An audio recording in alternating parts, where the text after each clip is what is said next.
I want you to imagine something, not a battlefield explosion, not a missile streaking across a night sky. I want you to imagine silence. The silence of an artillery battery that has fired its last shell and has nothing left to load.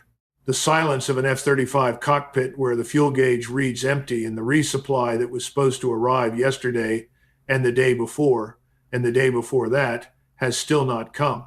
The silence of 120,000 soldiers sitting in defensive positions across 5 operational sectors, looking at ration supplies that ran out this morning, waiting for orders that cannot be executed because the fuel to move the vehicles does not exist, the ammunition to support the advance has not arrived, and the command infrastructure that would coordinate the operation was destroyed 3 days ago.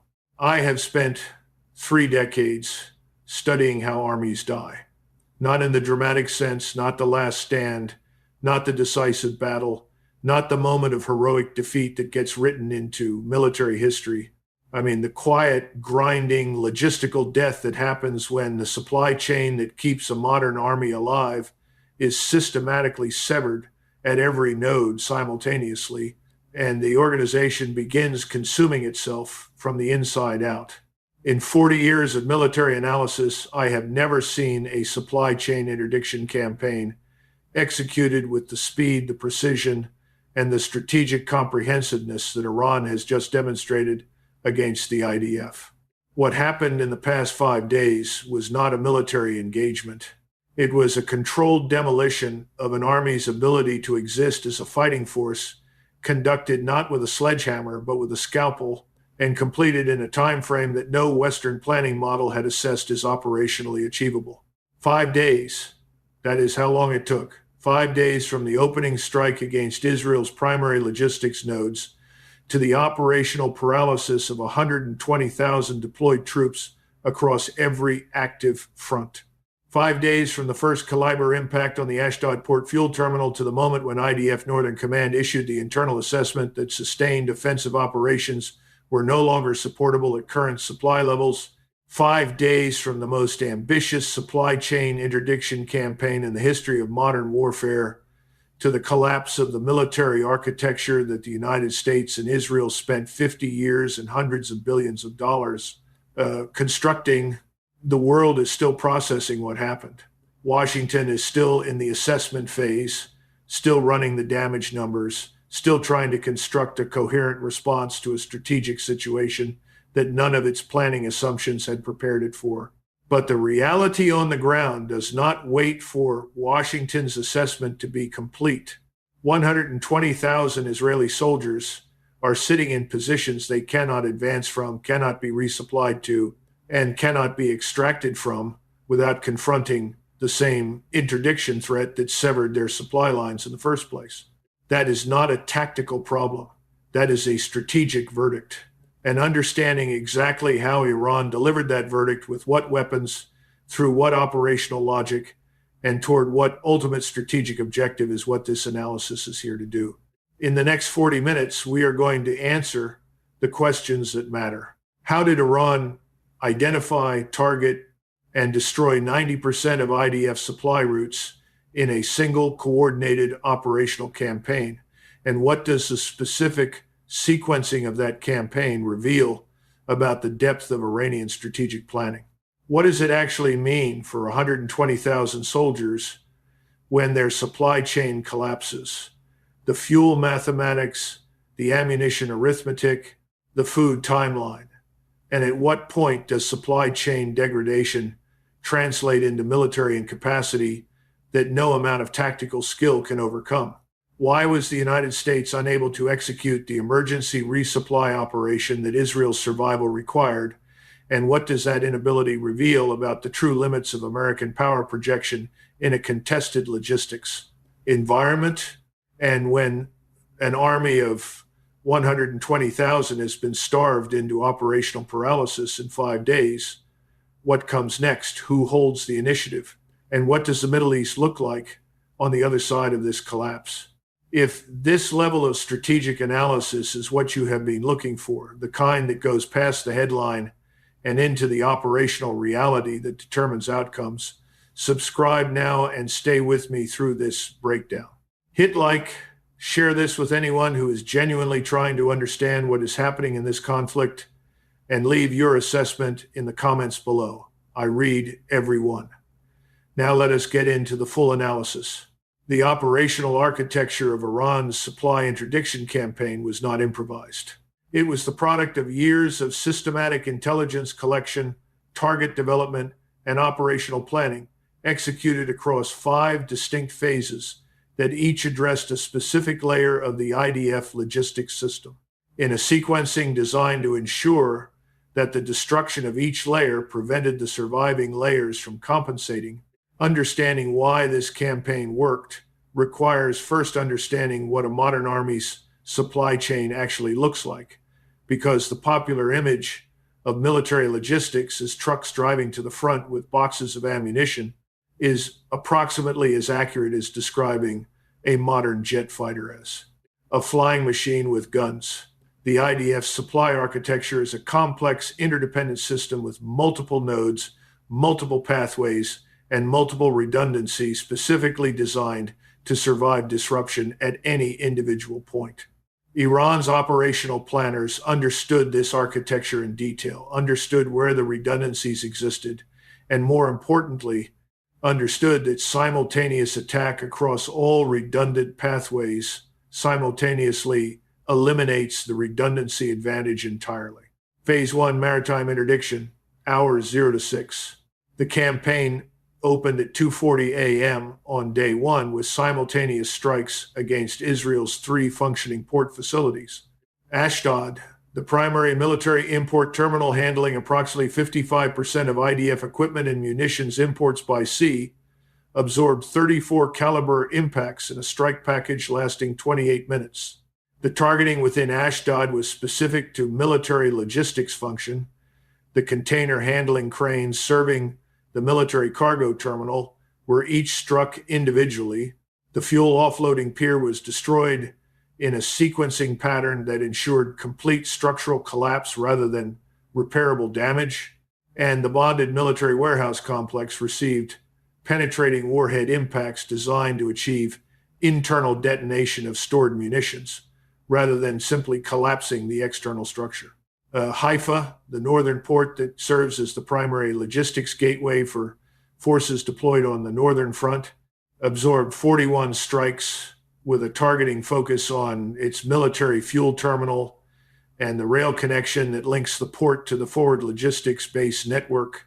Eilat, the Red Sea port that represents Israel's only non-Mediterranean maritime import pathway, was struck by 18 weapons that destroyed its container handling infrastructure and the road and rail connections linking it to the rest of the country.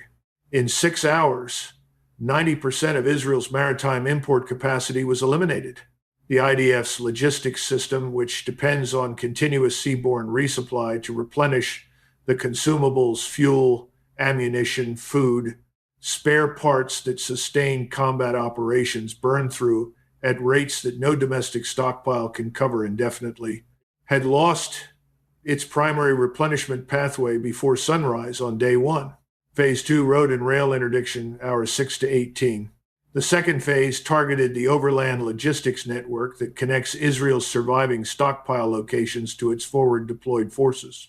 12 major road bridge crossings on the primary logistics routes between the central stockpile complex and the northern and southern operational fronts were struck by precision weapons that achieved structural collapse at the bridge deck. Level, not damage requiring repair, but destruction requiring complete reconstruction. The rail lines serving the northern logistics corridor were struck at 9 separate points, each chosen to maximize the length of track rendered unusable by a single impact. This phase reflected a targeting logic that I find particularly sophisticated from a professional standpoint. Rather than attacking vehicles on the road, a tactic that is operationally costly and produces only temporary disruption, Iran's planners attacked the infrastructure that the vehicles must use. A destroyed bridge cannot be bypassed by a different route when every bridge on every alternate route has also been destroyed. The IDF's overland logistics capability was not degraded, it was structurally eliminated. Phase 3 forward depot destruction, hours 18 to 36. With maritime and overland resupply pathways severed, Phase 3 targeted the forward logistics depots that represent the IDF's organic supply buffer, the stockpiles maintained in theater to sustain operations for a defined period without resupply. These facilities are hardened, dispersed, and their locations are among the most closely held operational security secrets in the IDF system.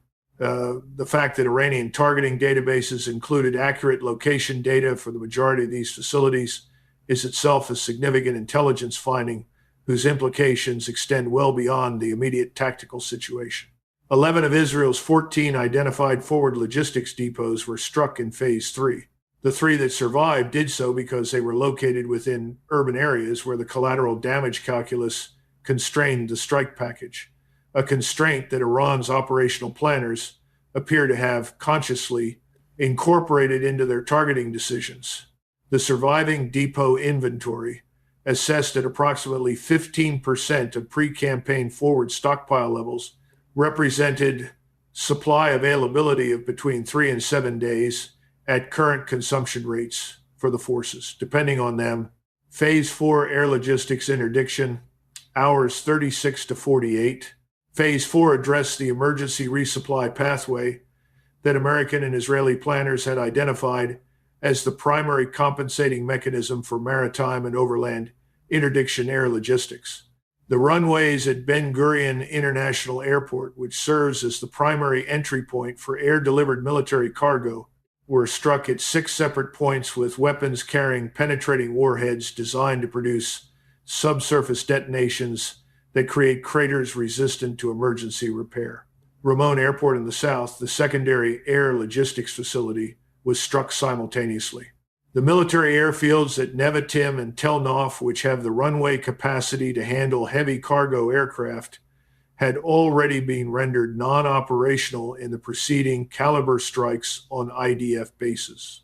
By the end of Phase 4, Israel had no functional air cargo terminal capable of receiving the heavy lift aircraft that emergency military resupply requires. The air bridge that Washington needed to execute emergency resupply did not exist. Phase 5 continuous pressure days 2 through 5. Phase 5 was not a discrete operational action, but a sustained campaign of targeted strikes against repair attempts, emergency logistics improvisations, and any emerging alternative supply pathway. When Israeli engineering units attempted emergency bridge repair on 2 of the destroyed road crossings, follow-on strikes destroyed the repair equipment and the partially completed work. When commercial vessels attempted to approach Ashdod to offload emergency supplies through improvised transfer arrangements, naval interdiction assets made clear that the approach was not viable. The message of Phase 5 was consistent and unambiguous. The supply chain interdiction was not a one-time event. It was a sustained operational condition that would be enforced until the strategic objectives that motivated it were achieved. What concerns me most in analyzing the post-interdiction supply situation is not the dramatic imagery of empty ammunition crates or grounded aircraft. It is the cold arithmetic of consumption rates versus remaining. Inventory applied across 120,000 deployed personnel in active combat conditions. That arithmetic tells a story that is more unforgiving than any battlefield narrative. An IDF armored brigade in active operations consumes approximately 180,000 liters of diesel fuel per day across all its organic vehicles, tanks, infantry fighting vehicles, artillery tractors, engineering equipment, logistics trucks. Israel has approximately 8 armored brigades currently deployed in operational configurations. At that consumption rate, the fuel inventory surviving the Phase 1 and Phase 3 strikes, estimated at approximately 40% of pre-campaign levels, represented between 4 and 6 days of operational consumption. By day 5 of the interdiction campaign, fuel availability had fallen below the minimum threshold required to sustain offensive operations. armored vehicles began being immobilized not by enemy action but by empty fuel tanks. Aviation fuel presents an even more acute constraint. IDF air operations consume approximately 2.4 million liters of aviation fuel daily at current sortie rates. The surviving aviation fuel inventory after the port strikes and depot destruction was assessed at approximately 8 days of consumption. By day 5, sortie rates had been reduced by over 60% as fuel conservation protocols were implemented.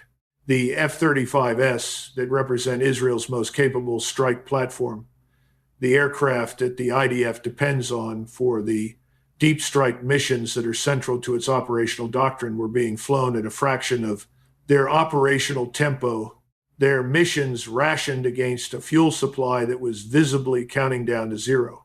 Ammunition consumption in sustained combat operations is enormous in ways that peacetime planning sometimes underestimates. An Israeli artillery battalion firing at standard sustained fire rates expends approximately 800 rounds per day. Multiply that across the artillery systems deployed across 5 active fronts. Add the consumption of tank, main gun ammunition, mortar rounds, anti-tank missiles, and the precision-guided munitions that modern combat operations depend on, and the daily ammunition consumption figure for the IDF in its current operational posture runs to thousands of tons. The surviving forward depot inventory after Phase 3 represented approximately 5 days of consumption at reduced operational tempo. By day 5, multiple artillery units had reported exhaustion of available ammunition stocks and cessation of fire missions. Food is the variable that most directly affects the human dimension of this collapse.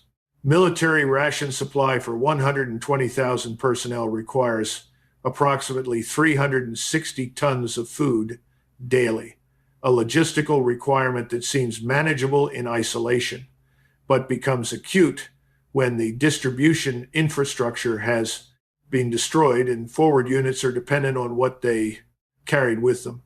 IDF doctrine calls for forward units to carry 3 days of organic ration supply. By day 4, units in the most forward positions were reporting consumption of emergency ration reserves that are intended to be held for genuine last resort situations. By day 5, the operational picture across multiple sectors included the words that no military commander ever wants to write in an operational assessment. Personnel combat effectiveness degraded by nutritional insufficiency. The medical logistics dimension adds a further layer of acute concern. Field surgical units, trauma treatment facilities, and casualty evacuation systems all depend on continuous resupply of consumable medical materials, blood products, surgical supplies, pharmaceutical inventories that have very limited organic carrying capacity.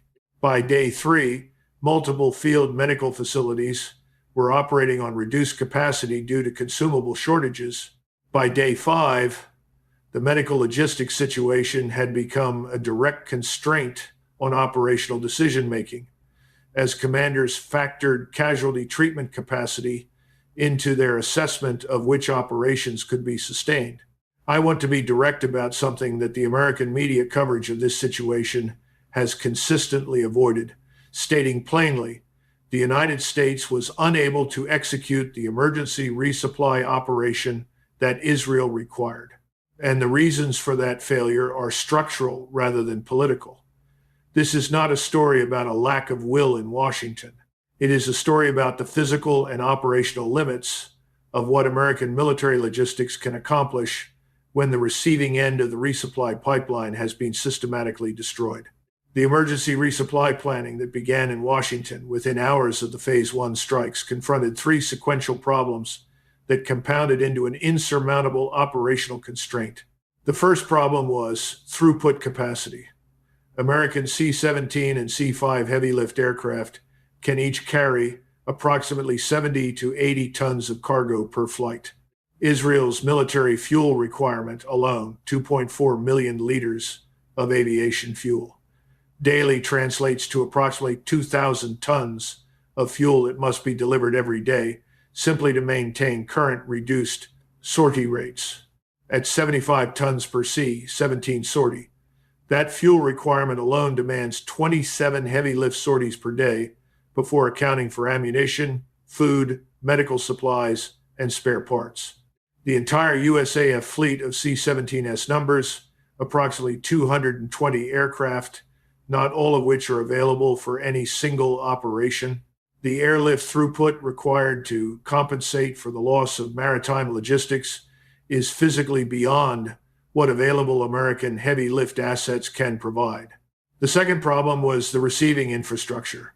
The Phase 4 strikes that destroyed Ben Gurion's runway systems eliminated the primary entry point for air-delivered cargo. Ramon Airport, the secondary facility, was similarly non-functional. The military airfields with adequate cargo handling capacity were destroyed in the earlier base strikes. American military engineers can repair cratered runways, but not in the time frame relevant to an acute supply crisis, and not while the repair operation itself is subject to follow-on strikes against the repair equipment and personnel. The third problem was the threat environment. American C-17S delivering emergency supplies are large, slow, radar-conspicuous aircraft that require permissive airspace to operate safely. The same Iranian air defense and strike assets that executed the supply interdiction campaign have demonstrated both the capability and the will to engage targets across the operational theater. Operating heavy lift aircraft into a non-permissive threat environment without fighter escort is not a viable option. Operating fighter escort requires the functional air bases that the campaign has destroyed. The circular dependency is complete and has no quick resolution. Having spent time studying American military logistics planning, what strikes me most about this situation is how completely it defeats the assumptions that American contingency planning for Israeli resupply was built on. Those assumptions included functional receiving ports, functional airfields, and a threat environment that American air power could suppress sufficiently to enable logistics operations. All three assumptions were invalidated by the Iranian campaign before American resupply planning could transition from assessment to execution. The Pentagon was not speechless because it lacked will. It was speechless because it had no viable operational answer to a logistics interdiction campaign that had been specifically designed to defeat the American resupply response. What I have observed in analyzing the human dimension of military collapse, and I want to be careful here, because this is a subject that deserves precision rather than drama, is that armies do not break when they run out of supplies. They break when they lose the belief that the supplies will eventually come. The physical reality of empty ammunition crates and dry fuel tanks is severe but survivable.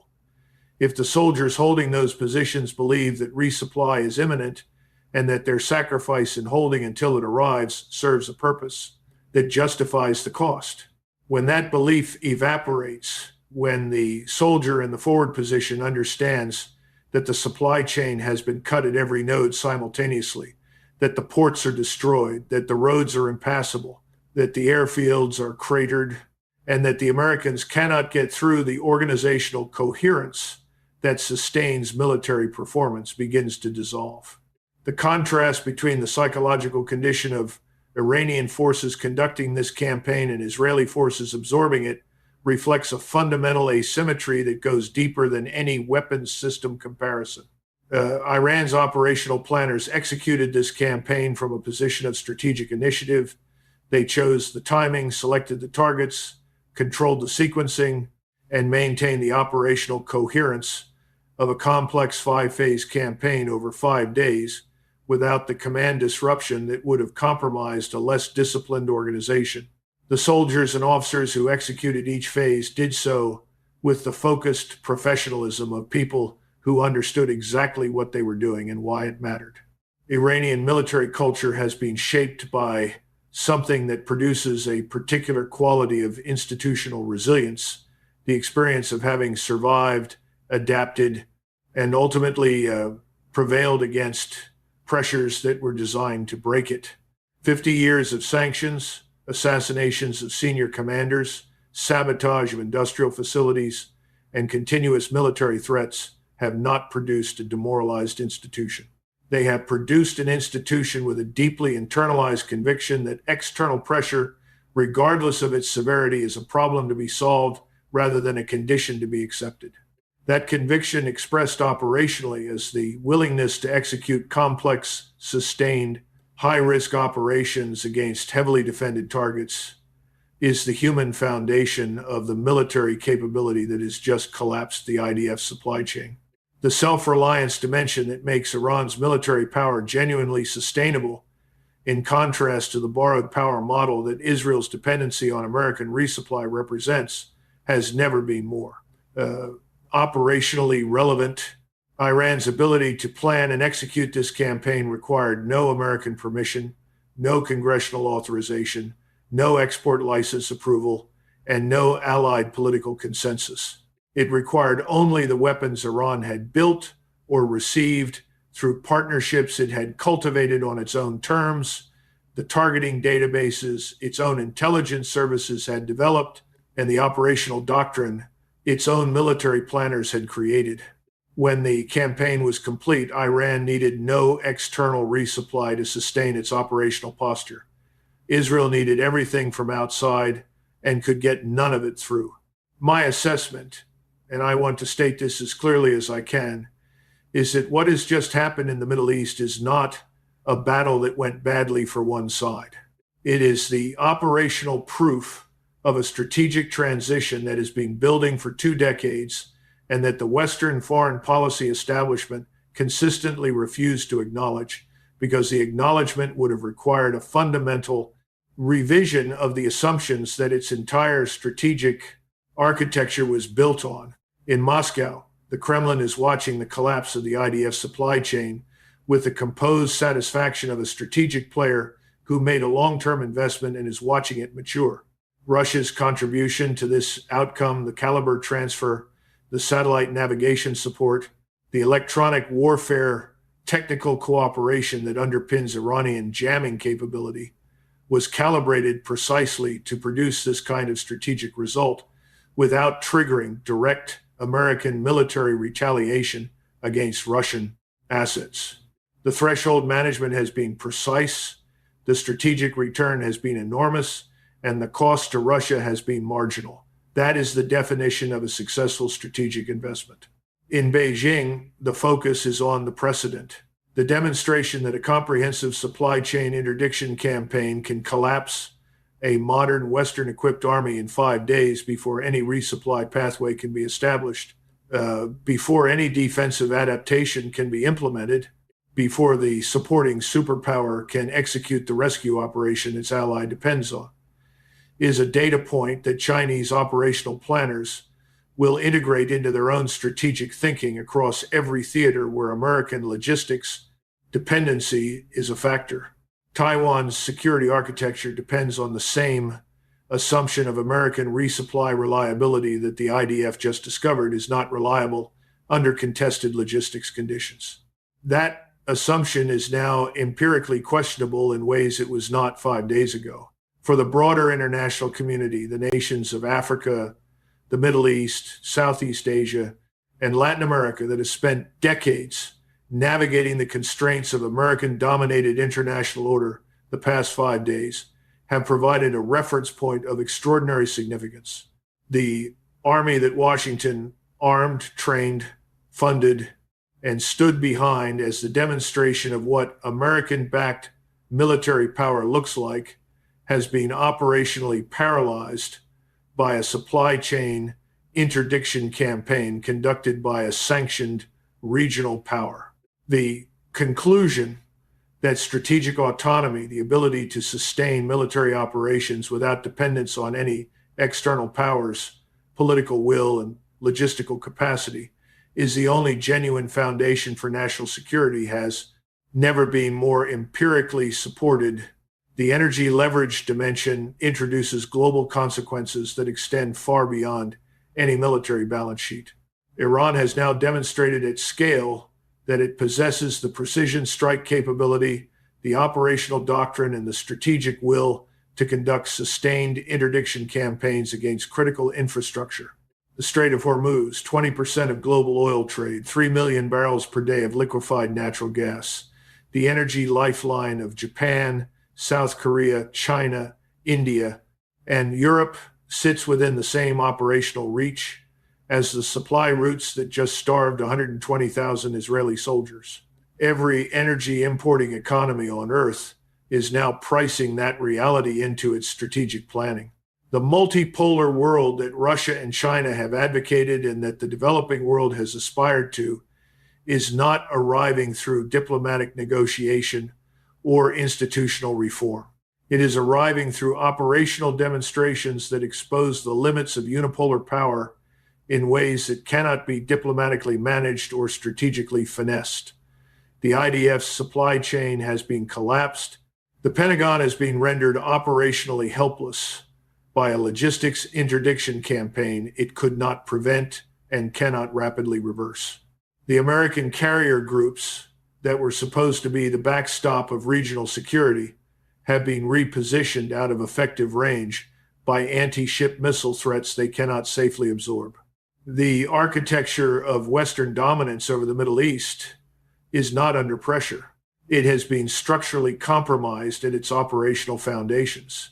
The question I want to leave you with is not about what happened in the past 5 days. That story has been told, and its strategic implications are clear.